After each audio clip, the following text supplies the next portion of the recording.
Bismillahirrahmanirrahim. I am Sadia Nasir and my topic of presentation is deforestation. Today we will discuss about deforestation, its causes, effects and solutions. First we discuss about deforestation. Deforestation is the large full-scale removal of forests or area of trees in order to clear land for human development. Human development के लिए जो है जंगलात का कटाव deforestation कहलाता है। इसमें बहुत ज़्यादा एरिया से दरख्तों का कटाव किया जाता है। और डिफॉरेस्टेशन क्या होता है, जिसमें फॉरेस्टेड लैंड को नॉन फॉरेस्टेड लैंड में कन्वर्ट कर दिया जाता है। इंसानी तरक्की के लिए जंगलात का कटाव कर दिया जाता है। अब हम डिफॉरेस्टेशन के काज़ देखते हैं कि ऐसी क्या वजूहात हैं जिनकी वजह से डिफॉरेस्टेशन हो रही है। इसमें आते हैं population increase, industrialisation, urbanisation, road construction etcetera.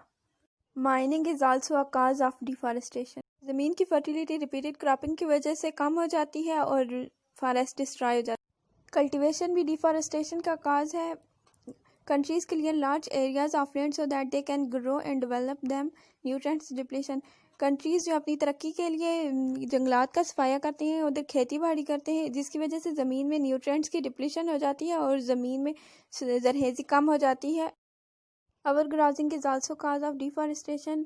ओवरग्राजिंग in forest destroy newly regenerated growth. Overgrazing की वजह से जंगलात में जो नए पौधे उग रहे होते हैं वो जानवर खा जाते हैं और बड़े नहीं हो सकते और इस तरह ये डिफॉरेस्टेशन का काज बनती है। इसकी वजह से जो है सॉइल इरोजन का मसला भी एक्सेलरेट हो जाता है, क्योंकि बार बार जानवर एक ही जगह पौधे वगैरह खाते रहते हैं और इस वजह से ज़मीन की फर्टिलिटी भी कम हो जाती है। Fuel wood is also a cause. People living near forest get fuel wood charcoal for cooking and heating. इसमें क्या होता है कि ये जो लोग जंगलात के करीब रहते हैं वो लकड़ी का इस्तेमाल करते हैं कुकिंग वगैरह के लिए, और उसी से अपने आप को गर्म करने के लिए भी लकड़ी जलाते हैं, जिसकी वजह से वो दरख्त काटते हैं और डिफॉरेस्टेशन का जो सबब बनते हैं। फ्यूल वुड भी डिफॉरेस्टेशन का सबब बन रही है। Forest fire is also a cause of deforestation. Frequent fires are the major cause of destruction of forest. जो जंगलात में बार बार आग लग जाती है वो भी डिफॉरेस्टेशन का काज बनती है। ये आग जो है कभी कभार ऐसा होता है कि एक्सीडेंटली लगती है। लोग इसे खुद लगाते हैं ताकि वो एरियाज़ को साफ़ कर सकें, फॉरेस्ट को ख़त्म कर सकें। किस लिए कि अपनी ज़रूरियात को पूरा करने के लिए, रोड्स वगैरह बनाने के लिए, सिटीज़ बनाने के लिए, इसलिए वो आग लगाते हैं। Timber is also a major cause of deforestation. Timber and plywood industries are mainly responsible for the destruction of forest. Timber and plywood industries कौन सी होती हैं? जो लकड़ी का सामान बनाती हैं, इमारती सामान और फर्नीचर्स एटसेट्रा, ये चीज़ें बनाती हैं। उनकी वजह से जो है जंगलात का कटाव हो रहा है, जंगलात का सफाया हो रहा है, क्योंकि वो लकड़ी का सामान बनाते हैं। इस वजह से वो जंगलात से ट्रीज़ वगैरह काट लेते हैं सामान बनाने के लिए, और क्योंकि लकड़ी के सामान की डिमांड जो है वो भी बहुत ज़्यादा होती है, हर घर में फर्नीचर्स वगैरह इन सब चीज़ों की ज़रूरत होती है, और इस वजह से वो जंगलात का सफाया ज़्यादा तेज़ी से कर रहे हैं। One cause of deforestation is forest diseases. Many diseases caused by parasitic fungi, rust, viruses cause death and decay of forest plant. बहुत सारी ऐसी बीमारियां होती हैं जो प्लांट्स को लग जाती हैं। किस वजह से? पैरासाइटिक फंजाई, रस्ट, वायरसेस, ये क्या करती हैं? प्लांट्स को डिस्ट्रॉय कर देती हैं और इस वजह से जंगलात का भी खात्मा होता है, क्योंकि वायरसेस जो होते हैं वो इस तरह वाइड स्प्रेड होते हैं, उस वजह से एक प्लांट से दूसरा, दूसरे से तीसरा अफेक्टेड होता रहता है। और इन डिजीज़ में कौन सी डिजीज़ आ जाती हैं? ज़्यादातर इन डिजीज़ में आती हैं blister rust, heart root blister rust, phloem necrosis. ये सब जो है डिजीज़ हैं, ये प्लांट को डिस्ट्रॉय करने का सबब बनती हैं और डिफॉरेस्टेशन का सबब बनती हैं।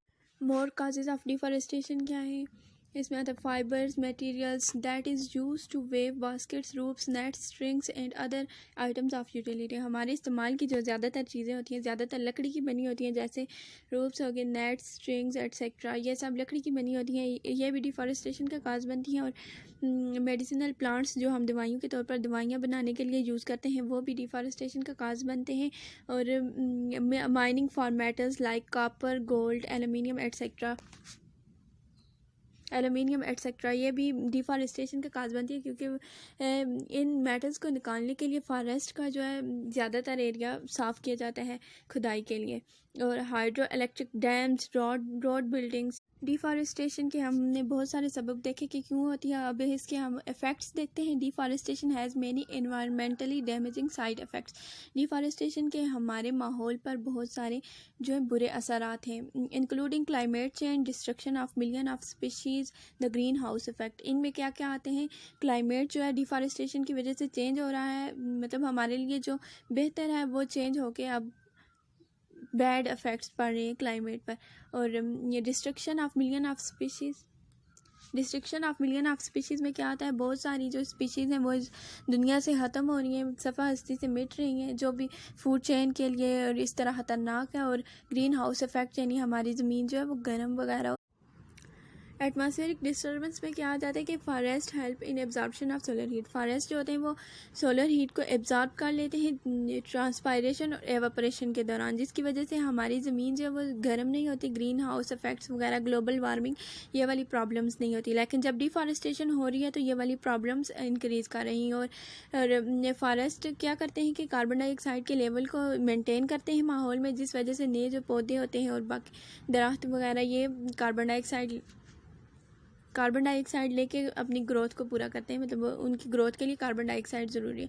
और फॉरेस्ट सॉइल एरोजन को भी कम करते हैं, क्योंकि जो फॉरेस्ट होते हैं वो अपने रूट्स में, ये ट्रीज़ अपने रूट्स में मिट्टी को जकड़ के रखते हैं और उस वजह से जो है सॉइल एरोजन कम होती है, क्योंकि वो बारिश के पानी के साथ मिट्टी वगैरह न्यूट्रिएंट्स ये बहते नहीं है ना, तो उस वजह से सॉइल एरोजन कम हो जाती है, ज़मीन अपनी जगह पर रहती है। और डिफॉरेस्टेशन वाइल्ड लाइफ पे डायरेक्टली अफेक्टेड है, क्योंकि जो वाइल्ड एनिमल्स होते हैं वो फॉरेस्ट में रहते हैं। जब फॉरेस्ट काट जाते हैं, डिफॉरेस्टेशन होती है, तो उन्हें रहने के लिए जगह वगैरह नहीं मिलती, मुनासिब माहौल नहीं मिलता और उनकी फूड चेन पर भी इफेक्ट होता है, क्योंकि ट्रीज़ काट लिए जाते हैं तो फूड चेन पर बुरा इफेक्ट होता है। इस वजह से बहुत सारे सर्वाइव नहीं कर सकते, कुछ माइग्रेशन कर जाते हैं, कुछ एनिमल्स सर्वाइव नहीं कर सकते, वो मर जाते हैं, सफारी से मिट जाते हैं। इस तरह हम हर रोज़ 50 to 100 एनिमल स्पीशीज़ जो हैं हम खो रहे हैं, मतलब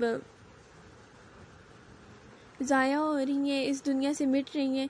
इस तरह हम बहुत सारी डाइवर्सिटी जो है तबाह कर रहे हैं डिफॉरेस्टेशन की वजह। हमने डिफॉरेस्टेशन के काजेज़ देखे, इफ़ेक्ट्स देखे, अब हम आते हैं सॉल्यूशंस पे।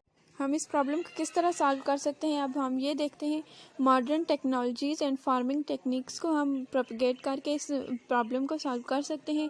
और हम ट्री प्लांटिंग को, यानी नए पौधे लगाना, इस चीज़ को इनकरेज करके हम डिफॉरेस्टेशन से बच सकते हैं। एनर्जी के गेन के लिए अगर हम वुड के बजाय सोलर और हाइडल एनर्जी को यूज़ करें तो हम इस प्रॉब्लम को सॉल्व कर सकते हैं। Wild life departments and forestry में हम पॉलिटिकल इंटरफेरेंस को कम करके ये प्रॉब्लम सॉल्व कर सकते हैं। At the end, thank you so much and अल्लाह हाफिज़।